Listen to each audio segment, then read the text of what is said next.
Chers bien-aimés dans le Seigneur, que la paix et la grâce de Dieu vous soient données. J'aimerais vous inviter à réfléchir avec moi sur le livre de Matthieu, le chapitre 6, le verset 6, où il est écrit: « Mais quand tu pries, entre dans ta chambre, ferme ta porte et prie ton Père qui est là dans le lieu secret. Et ton Père qui voit dans le secret te le rendra. » J'aimerais vous parler aujourd'hui de cette invitation qui nous est formulée par Dieu. Entrez dans votre chambre. Je vous invite dans cette période de confinement à vivre avec moi l'intimité de la chambre, à vivre avec Jésus-Christ lui-même l'expérience de la chambre pour un confinement positif. L'épreuve de la pandémie, ou plus particulièrement l'épreuve du confinement, fait en sorte que même l'Église est en train de perdre certaines habitudes. Nous avions une ecclésiologie basée sur le présentiel et voilà que nous sommes arrivés à cette phase de notre vie, ou plutôt de l'existence de l'Église, où certaines choses qui n'étaient pas prévisibles pour cette génération sont maintenant possibles. Beaucoup de personnes étaient habituées à sortir, à venir à l'église, comme on dit souvent, pour expliquer le déplacement ou la persévérance de certains groupes de croyants.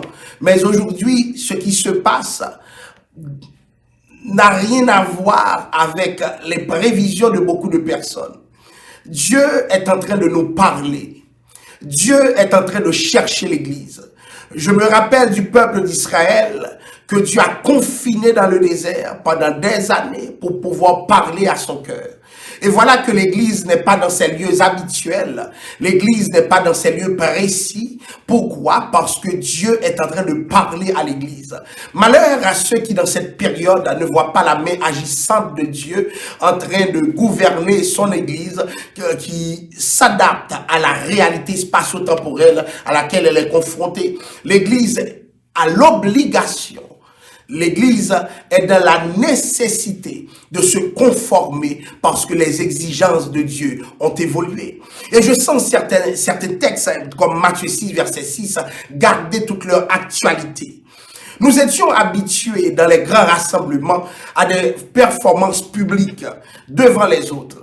L'Église a longtemps prévalu pour faire valoir aux autres ce qu'elle était capable de faire. Plusieurs croyants n'ont d'existence que sur le plan public, c'est-à-dire ils sont croyants ou bien ils sont en train de professer leur croyance en Dieu quand ils sont dans des rassemblements, quand ils sont dans le temple, quand ils sont dans des prières collectives. Donc l'Église n'a existé suivant des paramètres collectifs. Et voilà que ces aspects collectifs souvent font en sorte que l'individu est noyé. Nous le cherchons, nous ne le voyons pas. Il y a des gens qui chaque jour sont à l'église mais ne savent pas prier. Il y a des gens qui chaque jour sont à l'église mais ne peuvent pas adorer. Il y a des gens qui sont chaque jour à l'église qui n'ont aucune intimité avec Dieu. Et pourtant, collectivement, ils sont forts parce qu'on les voit diriger, on les voit prêcher, on les voit enseigner. Mais quand on leur demande tout simplement de faire valoir leur croyance personnelle, leur trajectoire de vie personnelle avec Dieu, ils sont dans l'impossibilité de faire quoi que ce soit. Et c'est là que la chambre devient importante parce que l'Église a perdu son intimité. Nous avons privilégié le collectif au détriment du particulier. Nous avons des croyants incroyants dans nos églises qui profitent de ce lift qu'on leur donne en leur laissant performer publiquement. Beaucoup de chrétiens que nous croyons chrétiens ne sont chrétiens que dans le temple, ne sont chrétiens que dans les rassemblements, mais ils ne le sont pas personnellement. Et c'est là que nous sommes tombés dans des catégories de m'as-tu vu. Il y a des chrétiens qui sont là pour se faire voir. Il y a des chrétiens qui sont là pour que d'autres les observent. Il y a des chrétiens qui venaient à l'église parce qu'ils y voyaient dans l'église une sorte de club social, une façon de ne pas s'ennuyer. Et voilà que le confinement les plonge dans un ennui déroutant. Ils n'ont pas les mots, ils n'ont pas le vocabulaire pour décrire ce qui se passe maintenant. Pourquoi? Parce que l'église empêchait cet ennui. Ils étaient là avec les autres, par les autres, pour les autres, à cause des autres. Et maintenant, nous sommes à un changement de paradigme, puisque nous ne sommes plus capables d'être là en présentiel. Les choses ont changé et ça risque de changer durablement. Et c'est alors que il me vient en tête ce texte où le Seigneur parle en ces termes, mais quand tu pries, entre dans ta chambre. Nous qui étions habitués, nourris par les prières collectives qui manifestement ont leur place dans l'activité ecclésiastique, sommes désormais dans cette posture où nous devons prêcher, préconiser, demander aux gens de retourner aux bonnes habitudes. Il faut une vie personnelle avec Dieu. Il faut une relation personnelle avec Dieu. Ta relation avec Dieu ne doit pas être fonction de celle de ton pasteur. Ta relation avec Dieu ne doit pas être fonction de celle de ton église. Parce que pour plusieurs, l'église a remplacé Christ.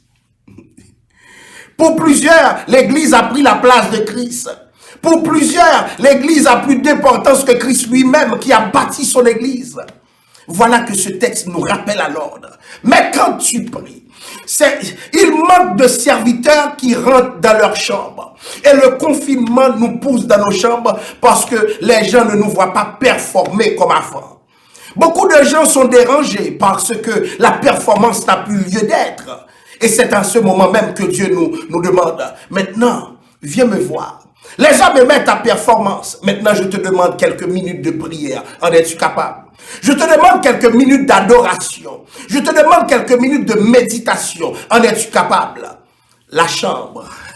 Alléluia. Donc la chambre est comme rupture. Rupture avec nos anciennes pratiques qui ont pu dominer la vie de l'Église durant, je dirais, ce dernier millénaire. Nous devons sortir de notre routine qui consiste à toujours venir. Maintenant, rentrons dans notre chambre. Pendant que nous ne pouvons plus nous déplacer, devenons l'église que je cherche. Cette église qui se confine dans sa chambre. Cette église qui veut une intimité avec Dieu. Il manque d'intimité, chers amis. Rentre dans ta chambre. La chambre est comme rupture. La chambre est aussi comme lieu de confinement. Pour ceux qui sont ennuyés, je vais vous demander, est-ce que vous avez le temps de prier? Car celui qui sait c'est quoi passer du temps avec Dieu ne saurait s'ennuyer du confinement. Bien au contraire, il va profiter du confinement pour faire avancer sa relation, son intimité avec Dieu. J'ai vu des chrétiens dire, je suis plus capable, je comprends, mais attention. Est-ce que tu as profité de ce confinement pour augmenter la qualité de ta relation avec Dieu? Parce que si tu ne le fais pas, tu es en danger. Si tu ne le fais pas, il y a quelque chose de mal qui va s'installer. Le confinement risque de te détruire. Il y a des gens qui ont des problèmes de santé mentale à cause du confinement. Et pourtant, le Seigneur recommande le confinement. Le Seigneur recommande même un confinement dans le confinement, puisque la maison est déjà lieu de confinement. Mais plus que la maison, Dieu demande la chambre. La chambre comme distanciation sociale, parce que les gens ne t'approchent plus. Distanciation physique, parce que les gens sont loin de toi. Distanciation spirituelle, parce que tu prends un autre degré dans ta relation avec Dieu. Donc la chambre combine ces trois distanciations pour faire de toi un autre type de chrétien. As-tu peur de la distanciation sociale que Dieu demande? Parce qu'en entrant dans la chambre, cette distanciation est possible. En entrant dans la chambre, cette distanciation, elle est inévitable, puisque Dieu demande dans le texte de fermer la porte. Beaucoup sont effectivement rentrés dans la chambre, mais il y a une porte ouverte, puisque le cellulaire est entre leurs mains. Il y a une porte ouverte, parce qu'il y a toujours quelqu'un qui peut les ennuyer, il y a quelqu'un qui peut les perturber, il y a quelqu'un qui peut justement faire en sorte qu'ils n'arrivent pas à développer une relation privilégiée avec Dieu. Dieu demande de fermer la porte. Beaucoup sont en effet dans la chambre, mais ils sont sans cesse perturbés, puisque leur pensée est une porte ouverte. Ils ne peuvent pas y rentrer, tandis que leur corps y est, leur pensée est encore dehors. Dieu ne veut pas être dans cette situation avec toi. Rentre dans ta chambre. La chambre, c'est l'espace de l'intimité. Or, le problème du chrétien de cette génération, c'est le manque d'intimité avec Dieu.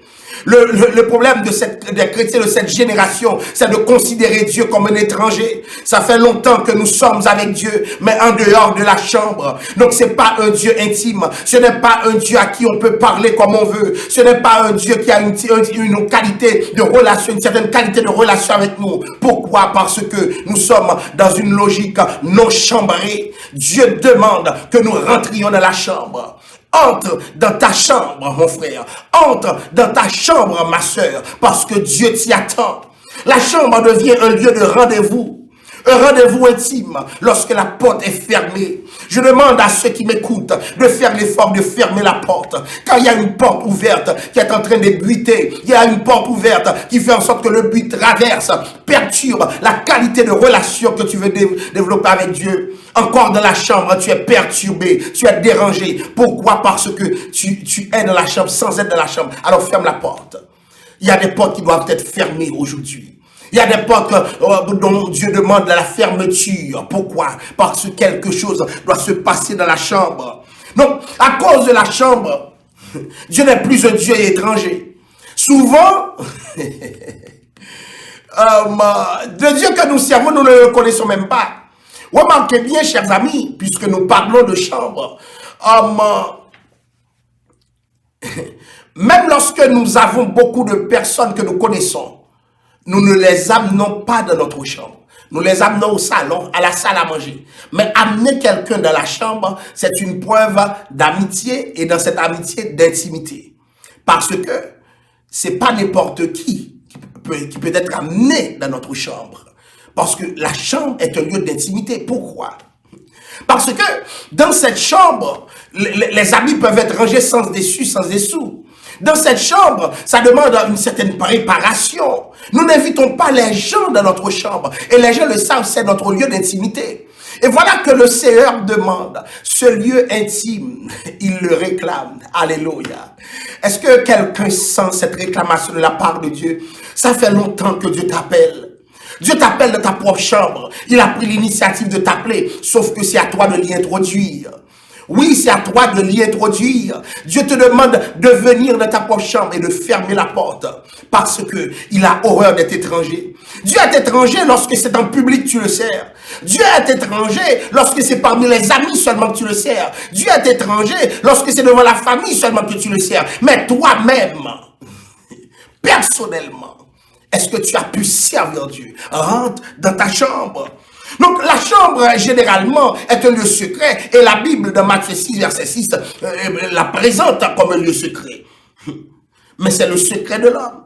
Mais le lieu secret qui permet au Dieu d'entrer et de communiquer son secret à l'homme. Donc pour entrer dans le secret de Dieu, il faut rentrer dans le lieu secret qui est la chambre. Laissez-moi vous dire encore. Pour entrer dans le secret de Dieu, il faut rentrer dans le secret de l'homme qui est la chambre. Donc beaucoup d'entre nous, nous sommes hors du secret de Dieu, hors du circuit même. Pourquoi? Parce que Dieu n'est jamais dans notre secret. Dieu n'a jamais été invité dans cette relation chambrée avec nous, tel un époux avec une épouse. C'est cette relation intime que Dieu veut avoir avec ses serviteurs. Tu as beau travailler, c'est bien, tu as performé, mais Dieu t'attend dans la chambre.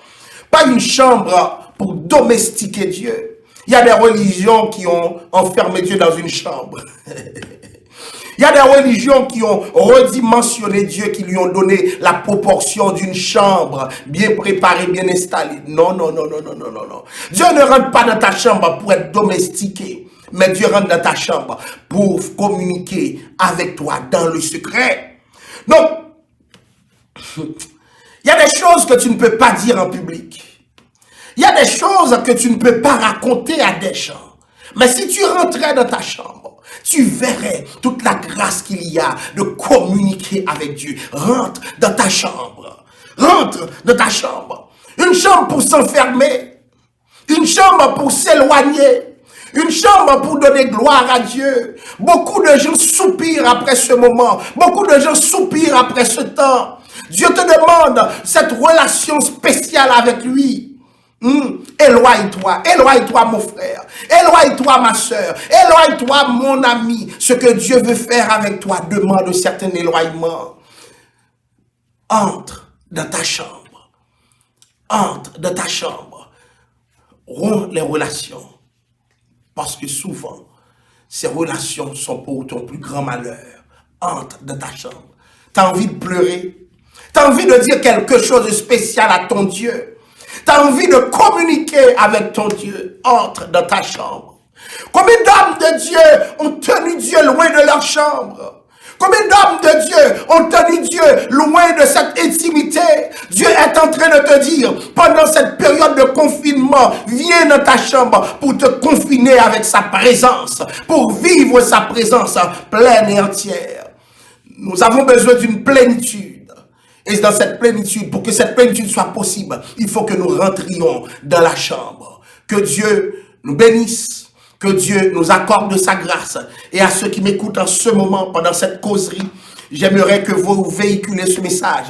La chambre est une opportunité.